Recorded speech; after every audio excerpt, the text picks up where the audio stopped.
आता बातमी आहे महाराष्ट्र साहित्य परिषदेच्या निवडणुकीची। महाराष्ट्र साहित्य परिषदेच्या निवडणुकीत योगेश सोमण यांच्या अध्यक्षतेखाली साहित्य संवर्धन पॅनलचा विजय झालाय। या निवडणुकीमुळे अनेक वर्षांनंतर महाराष्ट्र साहित्य परिषदेचा कारभार नव्या कार्यकारिणीकडे जाणार आहे। या निवडणुकीत अध्यक्षपदाच्या निवडणुकीत योगेश सोमण यांनी मिलिंद जोशी यांचा पराभव केलाय। मुख्य कार्यवाह या महत्त्वाच्या पदावर देखील स्वाती महाळंक आणि कोषाध्यक्ष पदावर प्रदीप निफाडकर हे साहित्य संवर्धन पॅनलचे उमेदवार विजयी झालेत।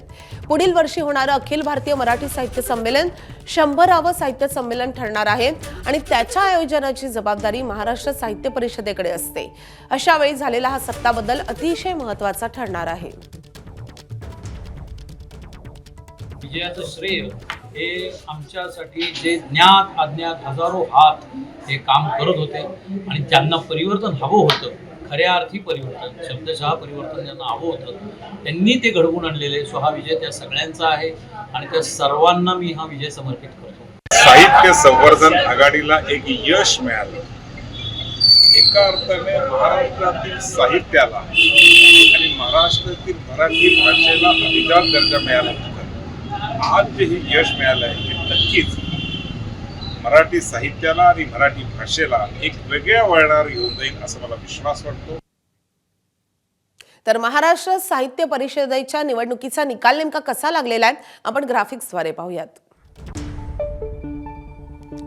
अध्यक्षपदासाठी योगेश सोमण विरुद्ध मिलिंद जोशी असा संघर्ष होता। योगेश सोमण यांना 5365 मतं पडली तर 5320 मतं मिलिंद जोशी यांना पडली। सोमण यांचा 45 मतांनी विजय झालाय। प्रमुख कार्यवाहच्या निवडणुकीमध्ये स्वाती महाळंक यांना 5414 मतं पडली आहेत तर सुनीत राजे पवार यांना 5285 मतं पडली आहेत। 129 मतांनी स्वाती महाळंक यांचा विजय झालाय।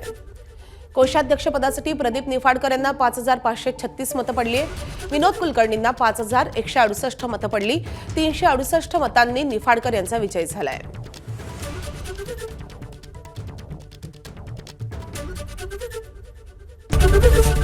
एबीपी माझा, उघडा डोळे बघा नीट।